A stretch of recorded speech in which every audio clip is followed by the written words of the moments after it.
โอ้ธรรมะมันบ่แม่นว่าไกลเกินตัวเด้เพิ่นให้เว้าในเรื่องสิ่งที่เฮาเฮ็ดได้สิ่งที่ชีวิตประจำวันตั้งแต่ตื่นบ่นอนนั่นล่ะตั้งแต่ตื่นบ่นอนจนเข้าบ่นอนนั่นน่ะมันบ่แม่นนั่นเดี๋ยวเพราะว่าธรรมะก็คือหน้าที่คือการใช้ชีวิตของเฮานี่เด้แต่ว่าเฮาก็มองไปผู้ลางคนน่ะมองเกี่ยวว่าเป็นเรื่องของพระการปฏิบัติธรรมนี่เป็นเรื่องของพระ เจ้าของก็ทุกข์คือกันพระก็ทุกข์พระราชาก็ทุกข์เศรษฐีมันก็ทุกข์มั้ยเศรษฐีพระราชาเขายังบ่ได้เตรียมตัวตายคือเฮาปานนี้ตัวยันเรื่องท่านเนี่ยก็ท่านหลายพอดอกเรื่องท่านบ่ว่าผู้ใดดอกยุคท่านน่ะยุคสมัยซุมื้อนี่บางทีเฮาก็เว้ากันเพื่อได้เป็นข้อคิดกันจังที่ว่าเฮือน3น้ำ4จังซี่มื้อนี้เฮือน3น้ำ4มันก็มีเงินหยังแน่ล่ะยายน้ำใส่น้ำใส่บ่เอาเฮือนก่อนมันว่าเฮือนผมเฮือนไกลเฮือนผมเฮือนไกลเพิ่นก็สอนเรื่องจิตเฮานั่นน่ะเพราะเรื่องผมกับผมใหญ่มันยุ่งหลายนั่นนะเห็นเป็นตะเบิ่งแน่น่ะนะกายกับใจมันเป็นสิ่งที่คันเว้าเรื่องผมเนาะมันก็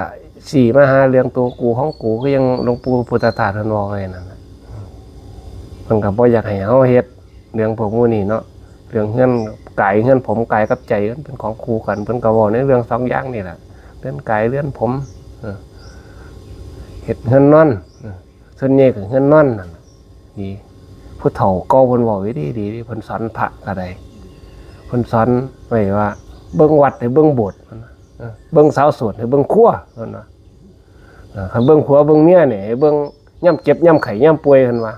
เห็นรอดธรรมะสอนใจเฮาได้รอด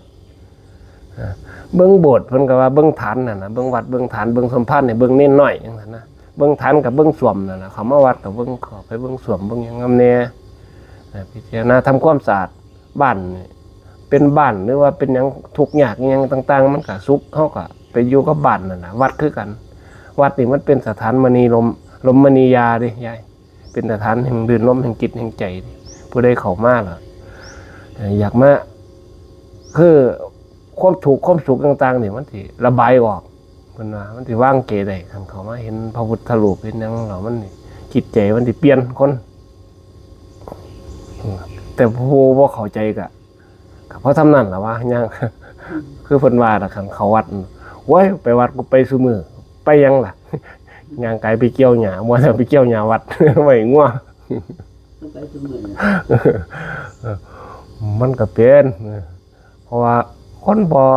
ได้สนใจเรื่องพวกนี้ปานใดนะอยู่ๆไปซื่อนั่นนะบ่ได้เข้าใจว่าโลกนี้โลกหน้ามันมีบ่นั่นนะมันบ่ได้เข้าใจเรื่องพวกนี้นะใส่ชีวิตไปมื้อๆไปเอาทุกข์มาทมทุกข์ไปเรื่อยๆคันน้ำซีกับน้ำมือน้ำค่ำเพิ่นบอกไว้น้ำมือน้ำค่ำน้ำจิตน้ำใจน้ำเต้านี่ล่ะ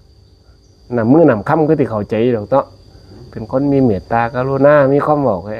ความจาบอกกันดีๆนั่นน่ะแต่ว่าน้ำเต้าน้ำปูนบ้านเฮาว่ามันเป็นน้ำต้อนรับแขกไปไทมาน่ะใหญ่มันขาดเฮียนเฮาหรือว่าเฮียนเฮาเฮ็ดจังได๋มันจังสิบ่ทะเลาะกันน้ำอยู่แองน้ำเต้าน้ำปูนน้ำหยังต่างมื้อนี่น่ะเอาไว้ต้อนรับแขกหรือว่าเฮียนเฮานี่มันอยู่นำกันแล้วมีความสุขบ่เฮ็ดจังได๋บาดนี่ผู้เป็นแม่ทัพเพิ่นว่าเพิ่นนี่ส่วนใหญ่แล้วเพิ่นนี่เน้นเรื่องของแม่บ้านนั่นนะเพิ่นเปลี่ยนคือเอิ้นแม่บ้านก็เบิ่งเบิดทุกอย่างก็ยากยุ่งซำใดคันว่ามาเป็นแม่ยิ่งเนาะโอ้ยมันถูกหลายอย่างเนาะมันบ่แม่นว่าถูกอย่างเดียวอุอังสังขยาอะไรสิออกลูกได้สิเป็นประจำเดือนได้สิเป็นที่รองรับของคนหมดเฮียนเลยบ่แม่นเรื่องมีแต่เรื่องอุอังสังขยานั่นนะต้องทำจิตทำใจเพราะว่าหยังก็พอกรรมเฮามาจังซี่นั่นนะเฮาเป็นผู้ที่นำพาเพิ่นว่าแม่ทัพก็ต้องนำพาพวกพลหยังล่ะเพิ่นเอิ้นว่าพลทหารพลหยังพลรบต่างๆนั่นล่ะพลรบนี่มันก็สิแก่งแย่งซุมขี้ข้านก็มีซุมบ่อยากรบก็มีซุมรบบ่เป็นก็มีซุมบ่เอาใจใส่ก็มีพวกเกเรหลายอย่างก็มีนี่ลบเลี่ยงไปเฮ็ดไปก็คือจิตใจเฮานั่นน่ะไอ้แนวเพิ่นสอนอยู่นี่เพิ่นก็สอนเพื่อเฮ็ดหยังเพื่อให้เฮาเข้าใจจิตใจของเฮานั่นเพื่อ ก็ยังเพิ่นเคยมาสอนเรื่องพระนั่นสิล่ะเบิ่งพระให้เบิ่งโบสถ์โบสถ์กับปัดกวาดแน่บ่แม่นมีแต่ขี่นกพิราบซะไม่ซุมื้อเนาะบางโบสถ์บ่ไปตะเข้าไปเลยได้ยายดอกไม้ตั้งแต่กุดเอียงอันแต่อันกฐินทีเดียวยังบ่ทันเอาออกอยู่ มันไปเห็นน่ะนะยายยังยิ่งไปย่างทุดงนี่ไปเห็นมัดน้ำศาลาน้ำอันนั้นนี่มันได้เห็นในอย่างแต่บางทีบางอย่างเขาก็ไปอนุเคราะห์เพิ่นบางทีเพิ่นก็อยู่รูปเดียวนั่นนะ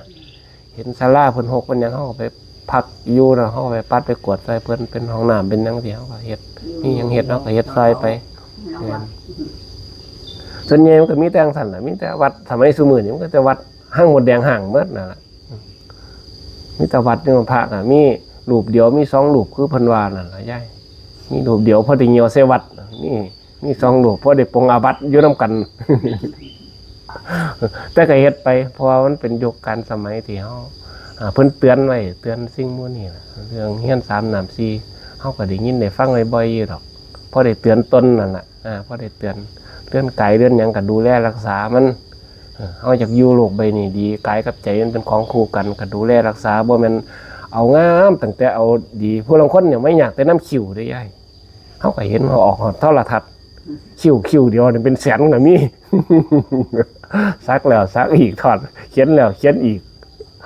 มันไม่ยากหลายแต่น้ำเดียวว่ายังว่าคิดกันมาเรื่องตึงเกิดไปก็เฮ็ดไปนั่นน่ะ ธรรมชาติก็โอนถิ่นหมด กันนั่นน่ะไม่มันเนี่ยมาบวชซี่นี่นะมันเป็นตะเบิงถักหลายว่าปันนกเข่าอะไรจังว่า อาจารย์จะลั่นเป็นยังงอคือเรายังนั่งรับตาเหลียวไปเบิ่งว่าเป็นนกเขาเอาเรื่องของคนต่อไปนะเอาวัฒนาบุญน้ำใหญ่เป็นข้อคิดว่าได้ลึกยังมากมายดอกก็ใส่กันชีวิตนั่นนะหัวจักเก็บเมียนเก็บสั้นนั่นน่ะเก็บเมียนบ่เห็นน้องเพิ่นออกข่าวอยู่บ่เศร้าสิเด็กนักหน่อยจักนึกษาจังสิไปเบิ่งของพักจังสิแม่เปิดห้องโอ้ยมีแต่หั่งมีแต่ซองมาหมา บ่เก็บบ่เหมียนจักเที่ย6 กับ 6เอ้าอันนั้นมันนับพรใหญ่